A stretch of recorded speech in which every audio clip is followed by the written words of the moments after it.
All right, welcome to another episode of Birdsong. I'm your host, Kayuda, and in this episode, I am tuning in with what I consider to be a creative genius, and some might call him somewhat of a Jedi-level coach, let's say, for visionary entrepreneurs who is really walking a path, and really I see it as this complex convergence or intersection of spiritual philosophy, higher consciousness, nervous system mastery, converging with quantum tech, AI tech, Web3, the whole digital revolution, independent systems design, and really harnessing technology in a benevolent way to help these creative visionaries become better stewards of what I've heard you call this renewed kind of ancient earth, ancient sacred earth, and really providing the scaffolding, the architecture to integrate this new paradigm frontier of the digital landscape with this ancient future story of humanity, this path of heart-centered and soul-oriented consciousness that we're here to co-create. So this man, he is the co-founder of the consciousness and technology collective called ASRAYA. He's the author of a book called GODFORCE. It's the quantum coach, alchemical architect, Web3 wizard, sage, shamanic, strategist. Nikhil, good to be talking to you, brother. Let's go.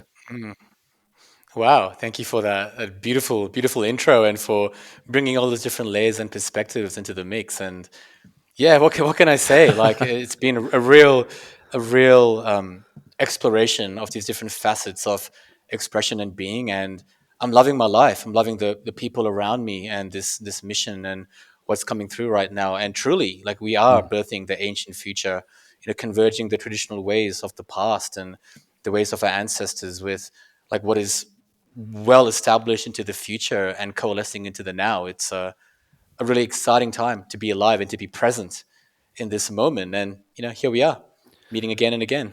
Here, here. I'll raise a pipe to that, mate. Yeah, there is a lot of interesting themes that you are immersed in, and particularly the convergence of these themes that I just shared in the introduction. And that is why I have and continue to really feel drawn towards you, mate, and what you're putting out in the world. So this is definitely something that I'd love to converse on to some degree, this new frontier of merging AI tech with indigenous wisdom values and earth honoring principles. And if you're cool with it, let's just dive straight in. Let's go deep. Hmm.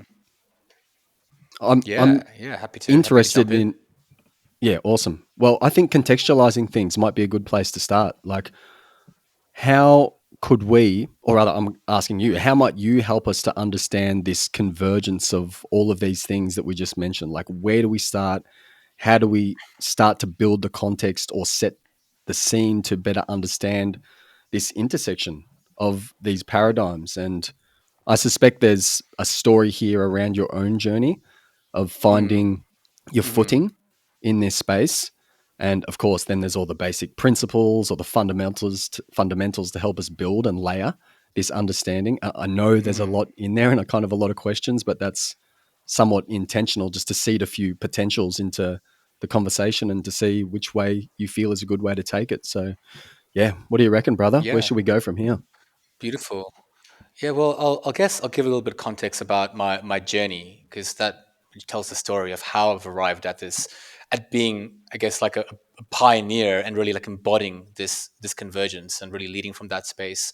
I was born in India, moved to Australia very young. Your migrant family, and had my experience, had the traumas, Mm. all of that very much condensed into my childhood experience to the point that in my teens I really felt quite disassociated from the human experience, from my father specifically, and yeah, it was in some level in survival, but very much disembodied. And I have an innate knack to access the high realms, the high dimensions, Mm. and that was actually my safety mechanism, living in these dimensions. So at a young age, I was just attuned in the way that I was. But specifically, when I was about 18, I had a pretty significant, dynamic, full power spiritual awakening, where in which I was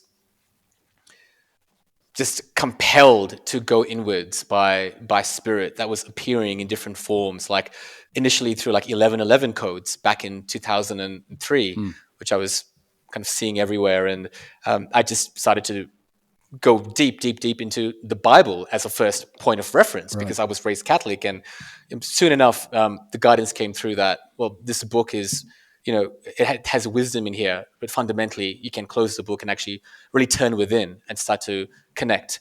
And I just went into deep states of meditation for an elongated period of time, for months, and spirit used to literally be so omnipresent in my field. I used to wake up at night in my room, and there was massive orbs of light just floating around, gold, silver, white, showering light on me. I used to walk around and see orbs of light flowing, and I was so in such a high frequency, but I never actually learned how to ground my energy in any way, shape, or form. So I was trying to wake everyone up around me, and I couldn't understand why nobody saw or felt the truth.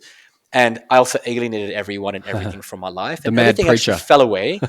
Yeah, the mad preacher. There was an aspect of that, and there was like a, a key point where in which some deep shadow and trauma from my childhood came to the surface through a conversation with my sister, and it kind of brought up some really deep stuff. And essentially, the pendulum swung the other way. I became really angry and upset with spirit for because I couldn't reconcile what had happened, and I actually went in the total other direction.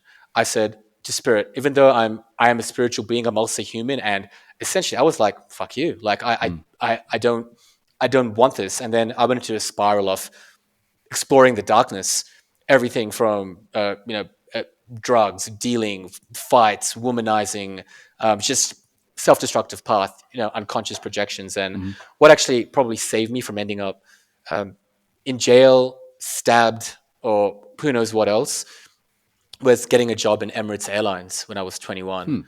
So I moved to Dubai, and I was there for 9 years, just traveling the world, nonstop. Saw over 70 countries, and that actually started to open my mind to a larger macro perspective around uh, culture, socioeconomics, people, the planet. So that was kind of like a cracking open, even though I had kind of turned off my connection Yeah. during that period. I guess it was spiritual on some level because I was being put around the world and grid working and learning so many lessons. And um, I left when I was 30, as there was no more really growth in the company for me. I became the youngest cabin manager in the airline, and I didn't want to work in corporate. I'd completed my business degree online while I was over there. And honestly, the one thing I learned from the business degree, because I just rope learned the whole thing, I wasn't really that studious, but I did do really well, was that, oh, maybe I'll start a business. Like that was worth the 30,000 Australian dollars just to have that confidence, right? And then that's when I came back to Australia. I'd actually married my childhood sweetheart from Perth, who had joined Emirates, and she was there with me for a few years. We came back to Australia. I started my first business, which was a membership platform that turned into a tech company, and that's when I started to actually. I taught myself how to build an application. I built like a hybrid web mobile app Right. as a prototype, and we made some early momentum, but then that failed because of various reasons to do with partnerships and all of that. Ended up in the States with my partner, with my last Emirates business class ticket. She was there to study acting, and I was just like, okay, how do I make some money and sustain myself whilst I'm in a foreign destination? And when I was 12, I remember I used to like make websites using HTML on Notepad. And I'm thinking about it now. I'm like, how did I even do that? So I was like, maybe I can make websites again. I asked one of my designer friends. He's like, it's much easier these days. You can just use WordPress. And I learned about WordPress, and I'm like, okay, this is easy enough. And I'm only going to do this if I'm serving conscious entrepreneurs. Because at this point, I was starting to like, I know my truth. I know that if you put me in a job that is totally out of alignment, give me like a day and I'll quit because I just can't fool myself. So I started to build websites and start to do branding. I guess I've got a creative eye. My father is architect, visionary, designer. My grandfather as well is a nationally acclaimed was a nationally acclaimed art director in India, like pioneers in Bollywood Whoa. as well. They used to build Okay. movie sets, like interior design for palaces, and like so that's Yeah, in it's the in the blood. And bloodline. Yeah. yeah, it's in the bloodline. And I just went down that path of like, okay, I'm just going to learn how to be of service in this way. And simultaneously at that start of an entrepreneurial journey, me and my ex-wife, or we parted ways. She was some things came up and it didn't work out, and we had a divorce. And I knew when that happened, and it was quite heartbreaking because wasn't in the best conditions. But I knew that I was being called back to spirit at this point. I knew that I'm like, this is okay, this is a little bit painful, but I can feel that this is a time to actually reconnect. And I made a vow that I wouldn't get into another relationship until I had healed my relationship wounds and figured myself out. Lo and behold, we all know that takes more than one sitting. It's still a journey.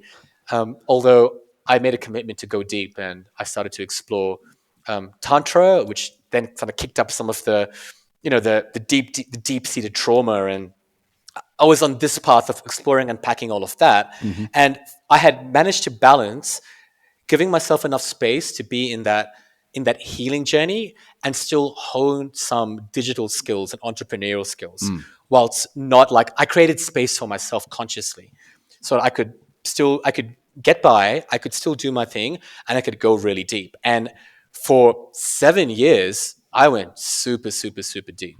And at some point, like on that pathway, actually relatively soon after I got divorced, I had my first psychedelic experience, which wasn't planned in any way, shape, or form. It was just came into my field, and I was feeling very apathetic. And it was a tab of acid with some ecstasy at a club in Perth. And I don't know what happened, but my whole reality got shattered. And then the next week, I went solo by myself in a room, locked myself up because I needed to understand what is the fabric of reality and how does this all work. And um, that's kind of the person that I am. I'm like, I want to, I have this deep desire to comprehend reality and what my place here. And through a myriad of explorations, through extensive travel, dynamic relationships, business endeavors, which have all been, for the most part, centered around consciousness. Um, I arrived at a point where what was showing up in my field was indications of this new frontier of consciousness to do with technology, potentially merging or dancing with, rather, with wisdom and truth and consciousness. And I was even a creative director of a blockchain startup back in 2017, whose goal was to elevate human consciousness through blockchain technology. Lo and behold, a year in, I discovered that the founder had zero integrity, and that wasn't his intention to do that. And I learned a lot around Right. integrity, relationships, also technology. Sure. And the path kind of fast forwarded a few years later, where in which I had a real apex experience, which was in 2020. I was actually visiting Australia because I wasn't living in Australia, but I got locked down there. Right. This was in March time, and I got called to sit with Bufo Alvarez. It was in my awareness, but I never really knew what it was or the extent of it, and it just all flowed very quickly, very easily, very effortlessly. And this was, this is when like the everything was kicking off on the planet, right? And I knew what was happening. I was excited because I'm like, okay, the timelines are being accelerated right now. And anyway, so this Bufo experience came into my field. I'd also just dry fasted for 2 days, so I was as pure as you could You were potentially be. primed. And Yeah. I was primed. And this was sacred land up in the Perth Hills, on the same land that I had sat on my one and only Aya ceremony years before. And there was a teepee that was up on the land. And the last shaman that served medicine there was a very well known roadman that I had sat with in a very deep ceremony in Bali a year before. So there was this interesting coalescing of energy. And my intention was just tell me what I need to do. What's next? What's my role? Like right now on the planet, because everything is shifting. And so this is when it kind of all happened. So ingested the toad venom, and instantaneous ego dissolution. Um, no fear, just like I just went all the way in. And the Mm. first half of the experience was this archetypical journey and quest through all of creation, deep elemental remembrance through every aspect of my being, and that visceral somatic meeting with God, source, creation, call it what you will. Mm. And then at the apex, I came into full lucidity, and I was in this field of white light, and this voice or this sensation told me, you've got about 10 minutes to start weaving right now. And essentially you've got like the keys to like the toroidal field right now. And Mm. what happened, I started essentially beatboxing in light language, along with the shaman's drums. And I was like weaving together this multidimensional architecture for this living, breathing, uh, uh, bio organic, regenerative, ancient future infrastructure system, and like calling all the beings forward. We're all weaving together and like just gathering and creating this living, breathing infrastructure. And it's so visceral, so alive. And like underneath all of it was this kind of vision or this energy to really show what's possible when we come together, when all of us come together and fucking lead and align our resources and energy and bridge the worlds. And the whole creation was done. It's an interoperable living ecosystem. And then like I put it into the planet, and then I literally like came back, and I was just like, well, done. The most real thing I've ever experienced was that. And that was when the vision was conceived of like Mm. ASRAYA. And the rest is history per se. But I'll take a pause there because that was kind of like, that Yeah. was the moment. It was an epic retelling. I can feel the activations coming through the screen. That's amazing. Well, yeah, that's interesting then. So there's a lot that we could talk about there. I certainly want to touch on some more of the concepts and themes when it comes to Azraya. And I'm Mm. also curious if that was a pivot point or a marker point that birthed your book, GODFORCE. Yes. You've mentioned you mentioned the Bible, you mentioned Tantra, you've Mm. mentioned a couple of other Mm. psychedelic experiences. Mm. I'm curious about there's some kind of question in here when it comes to spiritual philosophies or wisdom traditions Mm. that have been some of the bigger marker points or have had the greatest impact on your journey, but also in conjunction with your own personal blood and bone ancestry in terms of Mm. connecting with those ancestral wisdom traditions and those earth honoring Yes. practices from your blood lineage. There's some kind of invitation to speak about something in there. Mm. Yeah, no, that's a really great question, a great invitation. So, like, I'm Indian by heritage, Mm. and being born in India to a mother who was from Goa and who's Goan Catholic, meaning that she actually didn't speak Hindi. She was a native English speaker. Hmm. And my father was Hindu but never practiced. So even when I was a child, I kind of felt different. Like I didn't feel like I belonged to any specific culture. And then, of course, going to Australia, experiencing that Australian, influence, or that, that specific essence. And I I've felt connected to India, but I've never really felt like I haven't felt drawn to actually explore that until later on in my life when I started to decondition some of the, I could call it the Western colonialist, like whatever the influence was there in the Western world that Yeah, kind of shifted totally. my mindset. Um, and over the past few years, I've had this like I've been to India maybe like 4 or 5 times in the past, in my teens and 20s, but only for short periods of time, and it wasn't deep experiences, very surface level in Bombay with my incredible family. Mm. Only it was only a few months ago in February, for the first time, that I went to India on a pretty powerful pilgrimage where I was actually able to connect consciously to Indian culture in a way that has activated me even deeper. Mm. But what I've realized is that in my blood and bones, there is such a deep lineage of connection to spirituality and consciousness that has been cultivated. And like I know, I've seen and felt viscerally lifetimes where I've been, just yogis in Himalayas or in temples, and I've cultivated a very strong kind of spiritual practice that has actually just organically, it feels organic. Like I'll give you an example. During my spiritual awakening when I was 18, I started to do a meditative practice where I would just scan my body like up and down every cell. Lo and behold, 5 years ago, I sat in Vipassana and it was exactly the same technique. And no one ever taught that to me. So I sense that there is some just innate spiritual Yeah, intuitive energy gnosis. Yeah. that's been within me, but I haven't really gone deep into like the exploration of any, like Hinduism or Vedas. Of course, I've read the Vedas and going to the temples in February, it was breathtaking. My heart was just so full to see the pujas and to connect deeper to the different deities and these archetypes. So I'm in the deeper exploration of that, and it feels really true to me. But it's something that I haven't really connected to. And, like I've been drawn to wisdom traditions, like, like Indigenous Australian, like just philosophy and teachings and just tapping in here and there. I'm the type of person that I, I've got a capacity to take it all in and synthesize it pretty quickly.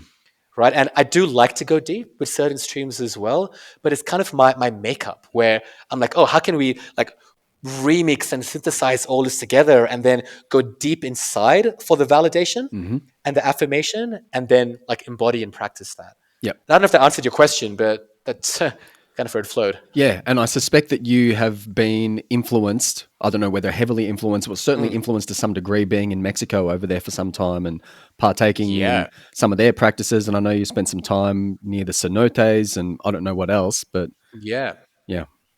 Oh yeah, the moment so I had been to Mexico um, one time before I came here. So let me actually share how I came to Mexico. Okay. So after that Bufo ceremony, so rewind back 2020 Bufo ceremony, I've got this supreme clarity of vision. Um, by the way, that was when the book was. I got told write a book to at least see the transmission. Just at least for that, do that. Sure. The next day after the ceremony, one of my clients and dear brothers, who's here now in San Miguel, he held space while I kind of like brought through the initial architecture of ASRAYA, Right. like the initial master plan. And I got the guidance that, okay, you got to leave Australia because it's going to get really gnarly over here, which it did, So I couldn't leave until like a loophole appeared in some of the online documentation around like if you had been outside of Australia more than you had been inside of Australia in the last 1 to 2 years, it was like so vague you could leave. So I was up all night doing my calculations. I'm like, in the past year, I'm like 60% in Australia, 40% out. But it's only because of the lockdown. But in the last 2 years, it's almost 50-50. And I got like a friend invited me to come to Greece. I asked for guidance that night. I said, okay, if I'm meant to go, give me like signs in the morning that I'm meant to leave. First thing in the morning, I think I was like on Instagram, and 3 posts came up. The first post was my Greek friend and co-founder at ASRAYA, Stefanos Stefandos, who's Greek. I was just at his wedding in Mykonos 6 months earlier. The next post came up was like Scorpio's Mykonos, which was this like incredible club or bar we were at. And the next post that came up was like an animated woman with a jacket the color of the Greek flag. And on the back, it said, it's okay to live an unconventional life. And I'm like, fuck it, book my ticket on the spot. That evening, I was at the airport. I saw like 8888 about 50 times that day. The Border Patrol tried to not make me leave the country, but he essentially was being, a bit of wasn't being nice about it. But Yeah. he ended up checking the computer and saying, okay, in the last 3 years, you've been 60% outside of Australia, although it's meant to be 1 to 2. And he's like, if it was 50%, you would have to show more evidence. And I'm like, haha, peace out. Mind you, I was already in Greece at that point. Energetically, I'm already there. Ended up in Greece for a couple of 3 months of incredible, profound grid work. These priestesses would appear in my field. I was ending up in like the ancient sites and just partaking in ceremony, real time kind of quantum activations, miracles, truly. I got gifted 1 month stay at an eco resort in Syros Island, where I was reconnecting to an ancient aspect of myself. A sage called Pherecydes used to live on this island, who was a teacher of Pythagoras, and he lived in a cave over there. And I literally got free stay on this island, and there was some work that was happening there. And last but not least, I wanted to stay in Greece, right? But I couldn't stay because of my passport. I had a plan in Costa Rica. I was trying to expedite back to Bali, but then the consulate closed on the day that I was going to get the passport because they had COVID. And then Mexico kept coming up. And I'm like, okay. And I was resisting for whatever reason. And I was in a cafe in Kukaki in Athens, and song comes on the radio. It's a sort of catchy song. I Shazam it. The same second, um, an account owned by a woman whom I was friends with on Facebook, who owns a retreat center in Tulum. She liked my post. And I looked at the name of the song, and it was Down in Mexico. And I was like, all right, I booked my ticket Those on the spot, synchronicities just dropping in. drop it in big time. It was like boom, boom, boom. Booked a ticket, flew to Mexico. And 1 week in, I met my beloved Aurora, which was quite a dynamic experience. Our first date was essentially an Aya ceremony.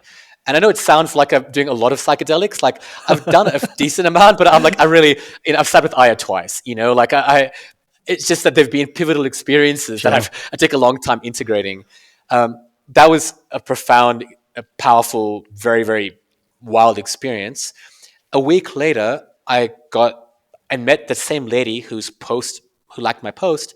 She showed me her retreat center, and she also showed me her other property, which I was asking her, do you know any 5-bedroom places I could stay to create like an entrepreneurial creative hub? And she goes, actually, I've got a property in the jungle in Dos Ojos National Park. So 30 minutes from Tulum on the way to Playa del Carmen, inside of a national park, she happens to own a retreat center and a property there. So it's a Merkaba-shaped 6-bedroom home. Um, Above all the cenotes, with the hexagonal courtyard in the middle, with the tree that's growing right in the middle, with a cactus that's growing symbiotically through the tree and the branches, like this. And she was just like, I think this is for you. And she could like see ships around me. And I was just like, I'm home. And that was like, I was there for 9 months. It felt like literally a decade. But I just, I got so deep into into the jungle life, the jungle spirits. The first night I stayed there, this Mayan witch came to me in my dreams with tattoos all over her face, and like it was kind of scary. And she was like, just it was like a welcoming the spirit of the jungle, and man, that was a deep dive. And I guess my introduction to Mexican, like this, not Mexican, Mayan, like ancient frequency was being in the motherland, in the heartland. And about 6 months into my experience there, I got granted private access to this. You can call it a cenote. It's not a cenote. It's actually like it's a cathedral. It's like this cathedral that is this cavernous, gorgeous, exquisite, like sacred space that the Mayan queens would give birth to their children there. Wow. That was the whole time. That was like 100 meters from where I was sleeping.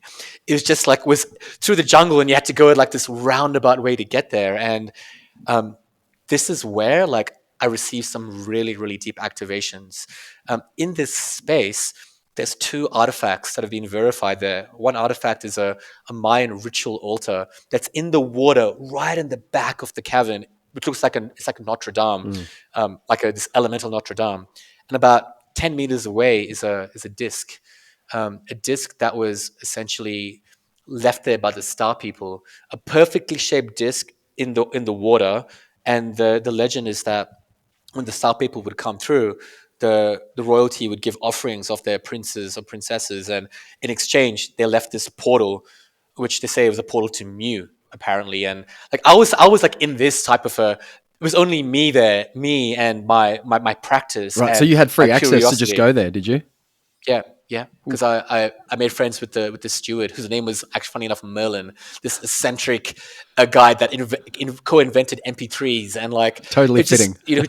who traveled the world with David Icke, and like it was just like my life was like a movie at this point. And I was just going there, communing day in day out, and just like receiving receiving these deep activations. And Mexico has felt like home. The moment I put my feet on here, the thunder beings came to me and welcomed me, and I was just like, whoa, I'm home. Like for the first time I've actually felt that. Oof, what a journey. Yeah, Dos Ojos National Park. It's Yeah. been over 10 years since I've been to Mexico, and I was only there once, but spent a few months there, and that rings a bell. There's a cenote, Yes. I'm pretty sure, that's Dos Ojos cenote, right? Yes, that was the first kind of cenote that they kind of opened to the world, and it's the Right. most famous diving cenote. It's like I think it's the longest um, diving route. That was like a couple of 100 meters away from me. Right. Oof. Yeah. Yeah, magic. And then you're speaking about Greece as well. I remember when you pieced out over there because you were posting about it on social when all the lockdowns and all the mandates, all the craziness was happening over here in Victoria. And you were speaking about this, not just idea, but this live reality of living an unconventional life and going for what you really want and following the vision. And that was one of the moments where I connected with you, or had you were on my periphery, but you came into the center a little bit more. And I was like, this guy, he's got something going on to be able to do this stuff and leave Australia and follow the dreams. Yeah. So it was something Well, that I appreciated having in my digital mm, sphere at that time. no, thank you, brother. I really appreciate that. And like, what I guess one of my strengths is my capacity to thrive in uncertainty Mm, and in uncharted waters. Like mm, because I've been doing that my whole life. Like I thought I was going to die young. I just had that belief. So I'm like I'm going to live my life to the fullest. So I love pushing the edges, and I'm so used to traveling excessively, and I know that when when you kind of take a leap, life catches you and manifestations occur. Like the journey of the alchemist, like yeah. the book of the alchemist. Yeah. Like and that's exactly how I apply that. Plus I knew that something had to shift radically, and I sensed what was about to happen in Australia, Mm, and that I had to be elsewhere. And mm. it almost felt like going to Mexico. I was being pulled through this portal, and yeah, it was a really phenomenal time. And I'm really happy that I said yes to that because I get to be here in this beautiful land right now, and everything that's transpired to then has been absolutely miraculous. Yeah. Awesome. Living the dream, living your dream at this point in time. That's it. That's it. Mm, We are the dreamers, right? And we are the expressions and the guardians and the way showers of the grand dreamer mm, of creation. And we've got this innate capacity, and that capacity is creativity. And mm, that's where I feel like my visionary capacity is so strong, mm, but also my capacity to execute mm, is also very high. And like that's something that's also like part of that bridging, ancient, future, vision, action. mm. Like I'm all about the bridging of duality or polarities into tangibility, Yeah. because Into the I believe manifest. we're here to bridge heaven and earth, and i just I just knew specifically after that Bufo experience. And mind you, like I've had years and years and years of mystical experiences prior to that, Yep. so it's not like it was just this thing that opened up. But I've been preparing for that moment all of my life. And after what I saw, what I experienced, what was revealed, how could I ever go back? So I'm here in service of this divine plan wholeheartedly, Mm. even though at times egoic shadows might come in the way, which is okay. That's part of the experience, but I'm all in, and I've proven to myself enough the efficacy of like taking those leaps. Mm. So yeah, it's it feels great to be in that exploration. Although this is the longest, like other than going to India, the longest I've been in one space, Mm. because I feel home, I feel roots. And to build a Saraya Mm. and to build it together, it requires actually being rooted down, because I've been nomadic for like Mm. 17 years. So that's also like an energetic shift in my journey. Yeah, totally. I suspect that there's a large and expansive conversation that we could have there when it comes to nervous system mastery and being centered and grounded to allow these greater visions to not only percolate, but to actually enact them. But let's transition to Yeah. Azraya. It's born Mm, now. mm, This, based on what I'm looking at on the website here, it's a consciousness and technology collective that aims to empower visionary entrepreneurs, creators, planetary stewards to evolve humanity forward.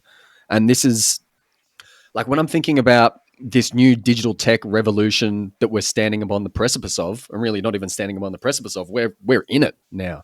There's a few mm, words that are thrown around like AI, there's Web3, smart contracts. So a lot of people, myself included to some degree, think about these terms in terms of crypto, like decentralization, blockchain tech, crypto assets and tokens, this sort of stuff. So then I'd love to hear what you have to say when it comes to There's a question here about why should we care, or maybe how can we start thinking about Web3, blockchain, these sorts of things in Mhm. terms of team building, community building, the independent systems design, and this architecture that you speak of creating a harmonious and regenerative socio-cultural ecosystem Mhm. beyond the mere trading and getting rich off cryptocurrencies, which is what I Yeah. think a lot of people's default point of view. Yeah, it's a majority of people. And look, let me share some context. So, Mm.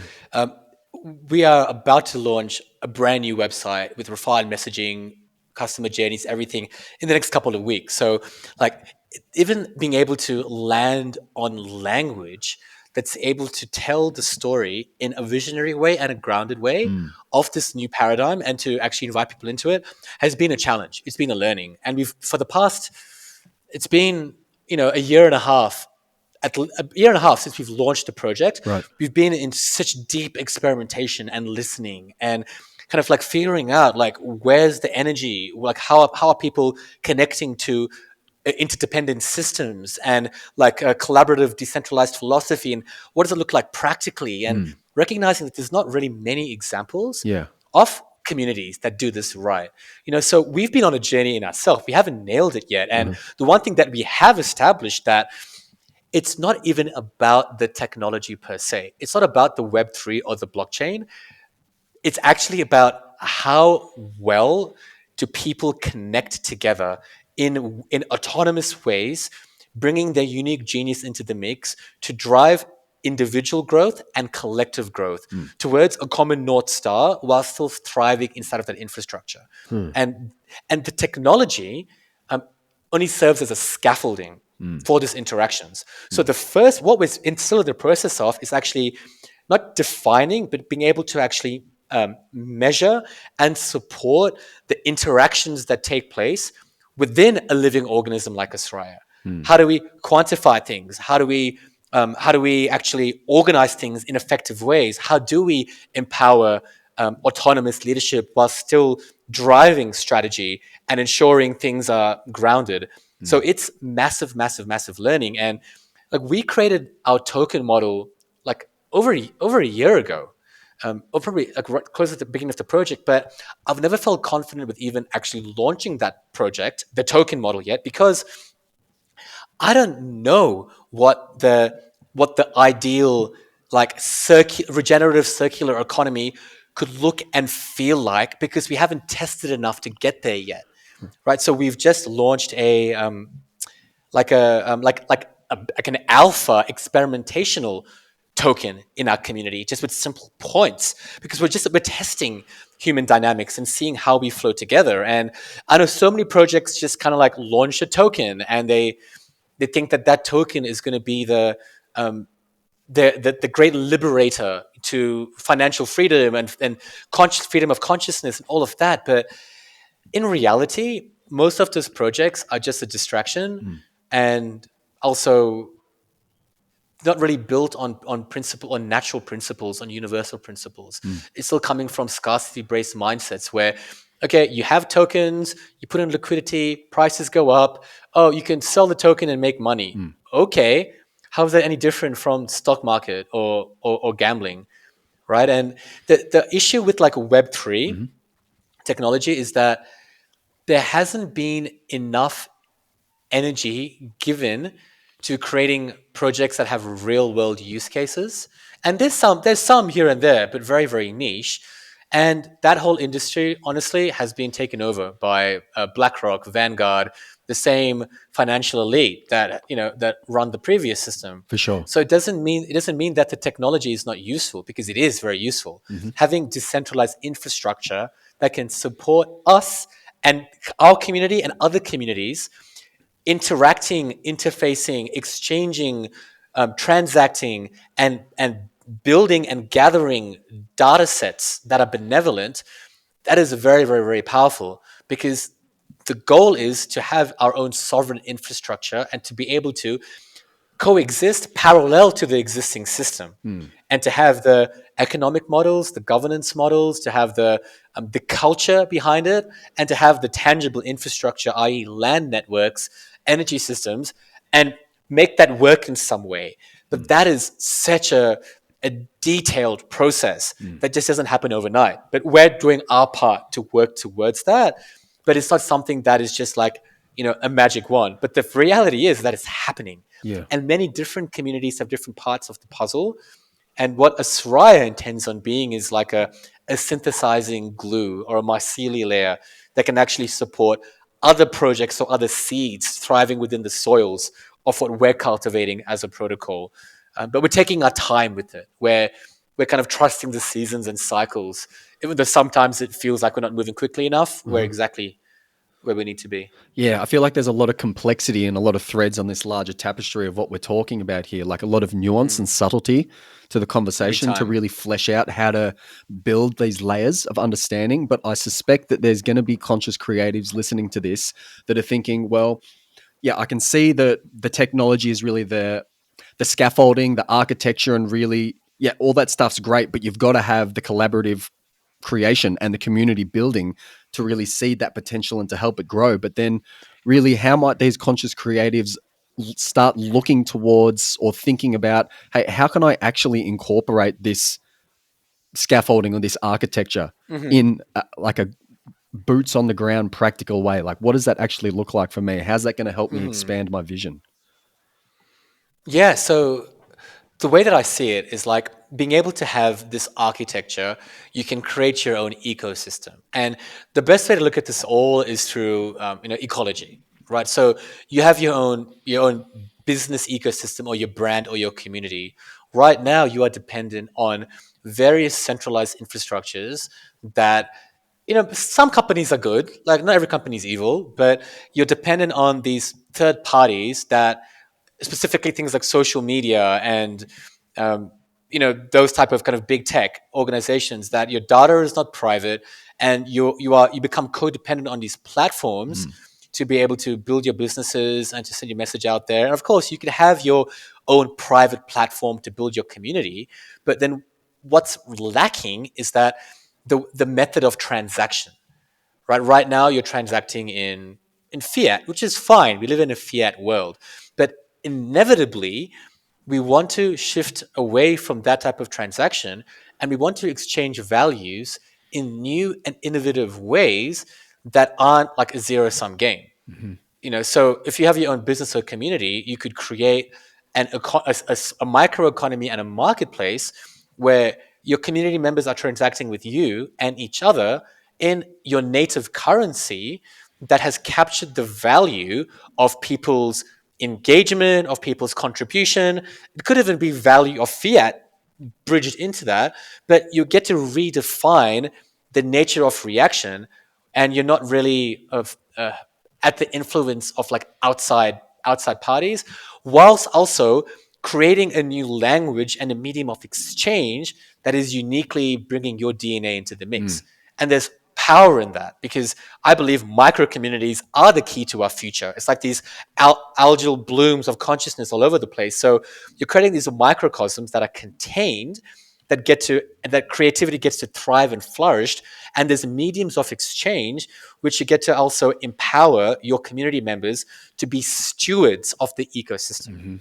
So I don't like to use decentralized ownership. I like to say decentralized Mm. stewardship of a platform. Mhm. That's the game changer. So your fans now have a stake. They're vested in your creation, and that's powerful for obvious and many reasons. Mm. Yeah, decentralized stewardship. I like that. It kind of reminds me of the term over here that it's kind of an outdated term when it comes to the traditional owners of the land versus the Mm, traditional custodians. You can tell the difference yes. in the vibration of the exchange of those two words. Yes, Mm. 100%. Yeah. And linguistics is everything, and that's really it. Like with the vision for Australia, look, I'm a co-founder, along with Stefanos and Monica, and the reality is, it's like the vision is to move towards full decentralization in the community, Yeah. and that's a journey. And there's really not many communities out there other than these like DeFi super niche like communities that have DAOs, but even then they're not really like operating in like a cohesive, like a hive. That's, you don't see that right now. Mm. And I know that there's pockets of that happening in the world, but we are in process of kind of pioneering and creating that and establishing how we're best able to do that. And I know that we can draw from ancestral wisdom, we can draw from nature, and that's where that ancient piece comes. How can we be in deeper coherence with ourselves and others and design systems, protocols, principles that are supportive of our community and the larger goal, and then build the technological infrastructure to support that. That's the right way to approach it. Yeah, I feel you. Okay, so I'm being mindful of time. I want to Mhm. throw three questions your way. Sure. Okay, so the first one, it has to do with this collaborative creation and community building. I would love to hear Mm. you speak to that briefly in terms of your reflections on Mhm. fostering a sense of community and collaboration and team building within your, not just your own life, but of Yeah. course your own projects and initiatives. Because I feel like this is a big Mhm. piece that so many of us are just expanding into the Yeah. necessity of community and collaboration. Yeah, it's absolutely everything, right? So what's community? It's you're communing in unity, coming together in Mm. unity, Hmm. and we can recognize the underlying principle is that we are all rays of the same sun. We are truly brothers and sisters in light, and your success is my success, and we all get to do this together. We are part of one ecosystem. So, in the spirit of collaboration and community, it is imperative that we all rise each other and elevate each other and call each other forward so we can all thrive together. And the reality is, if you look at nature, she's a synergistic, symbiotic organism where all the different aspects and components are playing together to elevate the health. So why are we any different? Why should we still operate in silos like lone wolves and just focus on our own business or our own creation when there's I look at it through open source philosophy, right? Like between our larger community, we all have unique knowledge and wisdom. Some would say IP, but I think intellectual property is bullshit. Mm. Like to the point you were making about ownership versus Yeah, custodianship. It's sure. like ideas are from a divine source, a divine field, and it's imperative that we share our ideas with each other so that we can cross pollinate like bees do to flowers to further grow our own creations and open up our creative process to into a more circular way as opposed to being like protective or like we're kind of like, oh, this is mine, it's not yours. Yeah. No, because that doesn't work anymore. We're stepping into a paradigm where the only way that this is going to work if we recognize the true nature of reality, that we are all one, we are a unified organism, and energy desires to flow, knowledge and wisdom desires to flow and to be exchanged, and through doing that we're all going to thrive. That's how you start to think divergently and step outside of any egoic box of your brand or your business construct, because you're exposing yourself to different concepts. Mm. So, and that's how I see collaboration. It's like being in that space of openness and curiosity, and then things spark up organically, new opportunities and new possibilities that are greater than the sum of its parts. Mm. So we're talking about this convergence of AI, digital tech, Web3, blockchain, the Mm. whole digital revolution with these indigenous wisdom tradition principles and earth honoring philosophies. Mhm. As we round this out, is there a way that you could put language to really distill that down Yeah. into the Mhm. principles of how we could continue to approach this digital revolution? Yeah, that's a great question. So, unless you're living under a rock, you'll know that AI is here big time, and it's been here right for some time. But Mm. there's like a rapid acceleration, and we live in a world now where technology is democratized first and foremost, but there's like this rapid uptake of technology, and many people don't know what's happening. A lot of the big companies are investing heavily, and they still don't know what they're doing. And there's some people that are at the helm of this all that are wildly experimenting and maybe don't have the most benevolent intentions, Mm. right? And there's simply an extension of the same entities that have been creating the walls around the old infrastructure and Mm. paradigms. The thing is, if we're about to live in a world, we already do, but live in a world that is even more technologically enabled, technology right now is so infused into our lives, right? It's into the fabric, and that's going to be more and more. It is our responsibility to steward that technology with benevolence. From what that means for me is that we're not just building platforms that follow natural principles, that have sovereignty at its core, that are non-extractive but designed to promote generative practices and connection. So there's that side from like interface design, from actually designing protocols and ways of interfacing together. But also, we're developing AI models that are benevolent, that are actually trained on bodies of work and wisdom that are supportive of what I feel is going to be the most important thing in the world, which is like authentic, practical, truthful information, knowledge, and wisdom. Because there's going to be so much more negative distortions disseminated in the field. So we're training our own models to operate with love, with heart, with creativity in mind. And what that could look like for someone that's not planning to build their own AI model, right? It could just look like, hey, technology is here to stay. What's my relationship to it? And how can I approach technology from a place of like love and intention, recognizing that from a quantum level, it's responding to me. But if I'm talking about big picture here, like I think we all need to shift our usage patterns on technology and start to adopt new platforms that aren't feeding the beast anymore.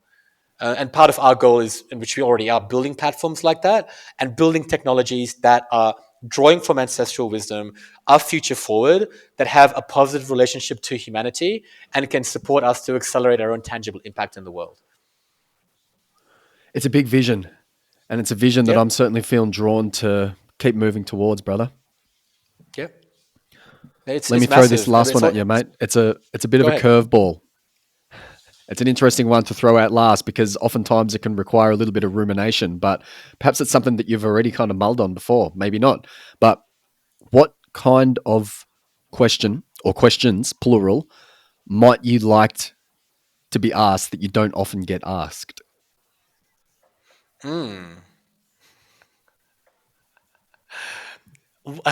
What is the meaning of life? What is the all right? Tell us, Nikhil. What is the meaning of life, brother? Spill the beans, mate. The truthful answer is that like I don't know. My mind doesn't know that answer, right? Because I've tried to grasp that for so long, but it's paradoxical because the moment that we try to grasp onto something and give it meaning, we have just like I don't know, we have condensed the grandiose, expansive nature of life into a box. And the one thing that I'm really sitting with at the moment with the meaning of life is it's just being in the mystery, just being in the curiosity, and life being art. This life being our canvas and our creativity being the brushstrokes. And the only way that I can make sense, like truly make sense of this reality, is through like recognizing it's an abstraction. It's a creative experiment, that the divine meeting itself. And like and even in that, there's so much I don't know. And for me, this ambitious vision that it's initiating me, part of the underlying motivator, other than of course being in service to something that feels so alive to me, is actually learning more about self, my edges. And I think that that's also what life is about. How can you healthfully push yourself to your edges and evolve beyond that so you can meet more of yourself? And it's an endless journey, and I hope to have like a perfect answer for the meaning of life one day. But right now, the meaning of life is being in presence with you, brother, and that is like destiny itself. Oh, that's beautiful, mate. I have long enjoyed your wordsmithery. Thank you. All right, mate. Well, how can everyone connect with you or learn more about your work, stay updated on what you're offering? What do you want to tell people about what's alive for you in terms of your offerings at the moment? Yeah, great. So if you're interested about ASRAYA, just go visit asraya.io. Yep. The new website should be up, really, really soon. So um, beautiful journey. There's also free access to the community that we're opening up as well. So there's like a free layer, and there's really flexible options to access the community there. You can also visit my personal website, which is going through a metamorphosis at the moment as well, nikhilkale.com. And on that website, you can find the projects that I'm working on, and you can also find my book, GODFORCE, which will actually be a really good introduction to, I guess, some of my work. I've managed to distill a lot of wisdom and a lot of experience in that book in a really easy to read way as well. I'm proud with the job I've done there. So I would just connect on those spaces, and you can always find me on social media as well to drop in further. Awesome. All right, cool, brother. Short and sweet. Let's wrap it up. Everyone, offer a Beautiful. big thanks to Nikhil for carving out some space time to have this convo. Go tune in with him, show him some love. Final words, brother? Final words is that you are so loved. You're such a gift to this world, and appreciate you cultivating the space to being here and listen. Thank you, Kai, for this space, and I'm excited to meet all of you, whether it's physically or etherically. We're really blessed to be on Earth at this time, and I feel so grateful to have other leaders by my side walking this path. So thank you for being here. Awesome, mate. Thank you. All right, listeners, viewers, you can connect with me via the website, koyutakiyori.com. Search my handle on Instagram, TikTok, whatever you use more, Koyuta Kiora. And let's leave it at that. I hope this episode has sparked some curiosity into this complex and beautiful convergence of all things that we've been talking about, and that it's been as fruitful as birdsong on morning wind. All right, until next time.